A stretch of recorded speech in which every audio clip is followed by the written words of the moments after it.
ህዳር 14 ጸለምት ቀዳሚ ጨለማዋ ቅዳሜ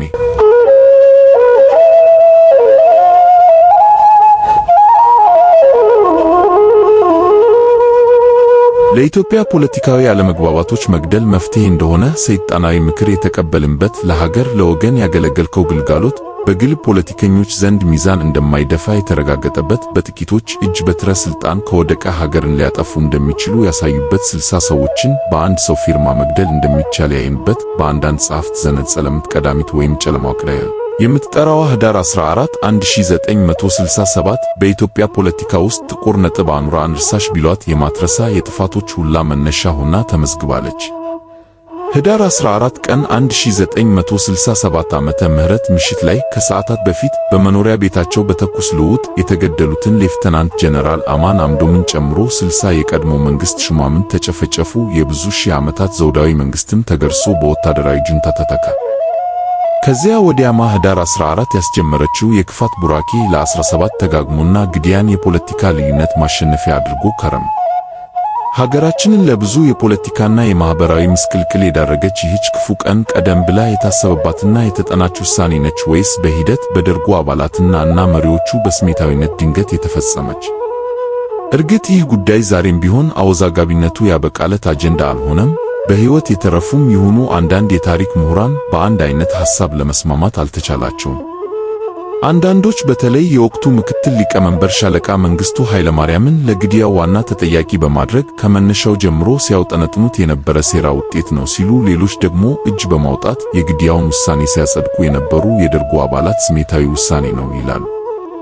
ሌተናንት ኮሎኔል ፍስሐ ደስታ እኛና አብዮቱ በተሰኘው መጽሐፋቸው እንደመሰከሩት ከሆነ ግን የደርጉ ተቀዳሚ ምክትል ሊቀመንበር ሻለቃ መንግስቱ በጻፉት የትዕዛዝ ደብዳቤ የ60ዎቹ ግድያ መፈጸሙን ይመሰክራሉ። እንደ ኮሎኔል ፍስሐ ደስታ አባባል ግድያው ህዳር 14 ይፈጸምና ህዳር 14 ደርጉ ተሰብስቦ ሊወስን አንድ ቀን ቀደም ብሎ ህዳር 13 ቀን እጃቸውን የሰጡ ሹማምንት ላይ እርምጃ ይወሰድባቸው የሚል የምክትል ሊቀመንበሩ የሻለቃ መንግስቱ ኃይለማርያም ፊርማ ያረፈበት የትዕዛዝ ደብዳቤ በአንድ አጋጣሚ እጃቸው ገብቶ መመልከታቸውን መስክረዋል። ከጥቂት ጊዜ በኋላም ታደሰ ቴሌ ሳልቫኖ በመጽሐፋቸው የደብዳቤውን ኮፒ ይፋ አድርገዋል።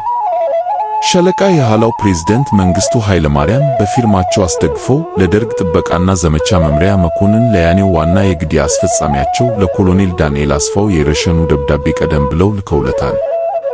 ግድያው ህዳር 14 ቀን ሊፈጸም ህዳር 13 ቀን መላካቸው ለይሙት በቃ የሚሰበሰቡት የደርግ አባላት ውሳኔውን ከማስተላለፋቸው በፊት መሆኑን ልብ ይሏል። ግደል የተባለውን ያለማመንታት በመፈጸም የሚታወቀው ኮሎኔል ዳንኤልም በምላሹ የደብዳቤው ግርጌ ላይ በትዕዛዙ መሰረት እንተገብራለን በማለት የአለቃውን ትዕዛዝ ለመፈጸም እንደማያወላዳ አረጋግጧል።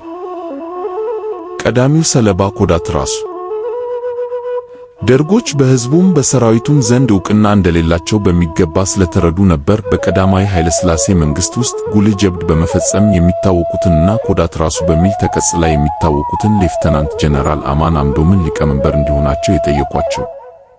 ከፖለቲከኛነትና ከዲፕሎማትነት ይልቅ የቆፍጣና ወታደርነት ባህሪያቸው እንደሚያዘነብልባቸው አብረዋቸው የሰሩ ሰዎች የሚመሰክሩላቸው ጀነራል አማን ከደርጎች ጋር ተስማምተውና ተግባብተው የሊቀመንበርነታቸውን ወንበር ከ2 ወር በላይ ሊቆዩበት አልተቻላቸውም ነበር። ከሻለቆቹና ከሻምበሎቹ ጋር መግባባት የተሳናቸው ሌፍተናንት ጀነራል አማን አምዶም ነገር ዓለሙን ትተው ጦር ኃይሎች አካባቢ ይገኝ ከነበረው መኖሪያቸው ውስጥ መቀመጥን መረጡ። በጦሩ ዘንድ ያላቸውን ተወዳጅነት ተጠቅመው መልሰው ሊያጠቁን ይችላሉ ብለው የሰጉት ደርጎችም ገዳይ ቡድን ቤታቸው ድረስ ልከውባቸውና ለረጅም ሰዓት ከጀነራሉ ጋር ተታኩሶ ገደሏቸው። ያማንዱም ዲያንፈ ሰዎች ግድያ ማስጀመሪያ ፊሽካ ሆነች። እጃቸውን በሰላም ነበር የሰጡት። ዕድሜ አግኝተው ታሪክን ለመመስከር የበቁ የደርግ ባለስልጣናት ስለ ሌሎች የቀይ ሽብር ሰማዕታት ጉዳይ እምብዛም ጸጸት ሲሰማቸው ባይታይም ኮሎኔል መንግስቱ ኃይለማርያምን ጨምሮ በ60ዎቹ ላይ የተደረገው ግድያ ግን ፍጹም ስህተት እንደነበር ይመሰክራሉ። ለነገሩ ጸጸታቸው የፈሰሰ ውሃ የማያሳፍስ የጠፋውን ጥፋት የማይመልስ ነበር። በጥይት ተደብድበው የተገደሉት ሰዎች ሀገርና ወገንን ያገለገሉና ብዙ ሊያገለግሉ የሚችሉ ምናልባትም መጠነኛ ጥፋታቸው ተቆጥሮ መጠነኛ ቅጣት ብቻ የሚገባቸው ሰዎች ነበሩ። በስልጣን ዘመናቸው ያጠፉትን ጥፋት ለማጣራት የተቋቋመው የመርማሪ ኮሚሽን ሪፖርት የሚያረጋግጠውም ይህን ነው።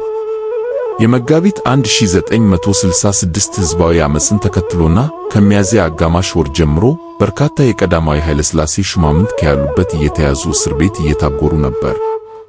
አመጹ እየተፋፋመ ሄዶ በመጨረሻም ደርግ መስከረም 2 ቀን 1967 በትረ ስልጣኑን ሲይዝ እጁ ላይ የወደቁትን ንጉሠ ነገሥት ቀዳማዊ ኃይለሥላሴንና አክሊሉ ሀብተወልድን ጨምሮ በርካታ ሹማምንት ተገቢውን ፍርድ ሰጣቸዋለሁ በማለት ለሕዝብ ቃል ገባ። ለዚህም መርማሪ ኮሚሽን በአዋጅ ተቋቁሞ ስራውን መስራትን ጀምሮ ነበር። ሆኖም ግን የመርማሪ ኮሚሽኑ አዝማሚያ አይነት ቅጣት ማድረግ እንደማያስችለው ያወቀው የደርጉ መንግሥት ፍርድን ራሱ ሊሰጥ ወሰነ።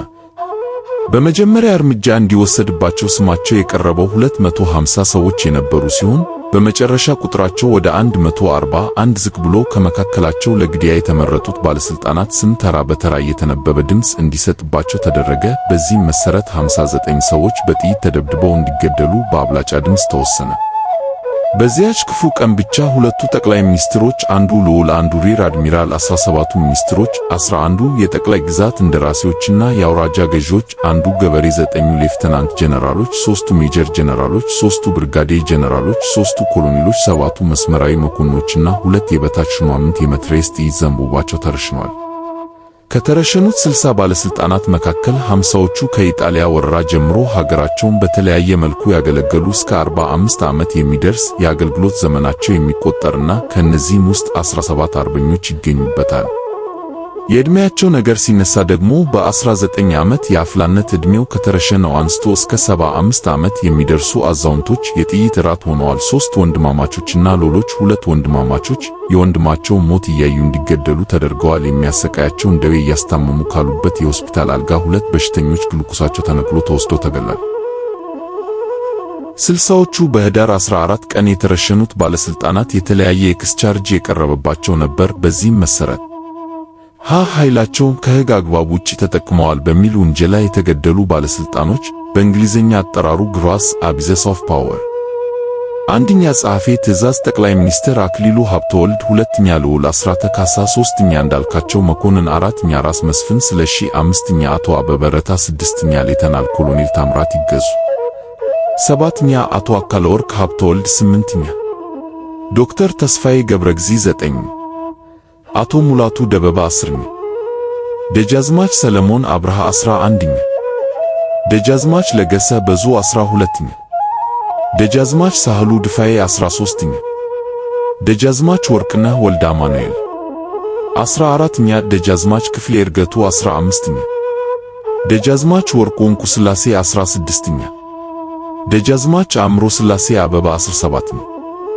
ደጃዝማች ከበደ አሊ ወሌ ለስልጣናቸውን ከሕግ አግባብ ውጭ ተጠቅመዋል በሚል ውንጀላ የተገደሉ ባለስልጣኖች ራስ አቢዩዝ ኦፍ ሾሬዲ፣ አቶ ነቢየ ልዑል ክፍሌ፣ ኮሎኔል ሰለሞን ከድር፣ አፈንጉስ አበጀ ደባልቅ፣ አቶ ይልማ አቦዬ፣ አቶ ተገኝ የተሻወርቅ፣ አቶ ሰለሞን ገብረ ማርያም፣ አቶ ኃይሉ ተክሉ ብላታ፣ አድማሱ ረታ፣ ልጅ ኃይሉ ደስታ፣ ፊታውራሪ አመዴ አበራ፣ ፊታውራሪ ደምስ አላምረው፣ ፊታውራሪ ታደሰ እንቁ ስላሴ፣ ሌተናል ጄኔራል አብይ አበበ፣ ሌተናል ጄኔራል ከበደ ገብሬ፣ ሌተናል ጄኔራል ድረሴ ዱባለ፣ ሌተናል ጄኔራል አበበ ገመዳ፣ ሌተናል ጄኔራል ይልማ ሽበሽ፣ ሌተናል ጄኔራል ኃይሌ ባይከዳኝ፣ ሌተናል ጄኔራል አሰፋ አየን፣ ሌተናል ጄኔራል በለጠ አበበ፣ ሌተናል ጄኔራል ኢሳያስ ገብረ ስላሴ፣ ሌተናል ጄኔራል አሰፋ ደምሴ፣ ሌተናል ጄኔራል አበበ ኃይለ ማርያም፣ ሜጀር ጄኔራል ስዩም ገድለ ጊዮርጊስ፣ ሜጀር ጄኔራል ጋሻው ከበደ፣ ሜጀር ጄኔራል ታፈሰ ለማ፣ ብርጋዴር አድሚራል እስክንድር፣ ብርጋዴር ጄኔራል ሙሉጌታ ወልደ ዮሐንስ፣ ብርጋዴር ጄኔራል ግርማ ዮሐንስ፣ ኮሎኔል ያለምዘውድ ተሰማ፣ ኮሎኔል ጣሰው ሞጆ፣ ኮሎኔል ይገዙ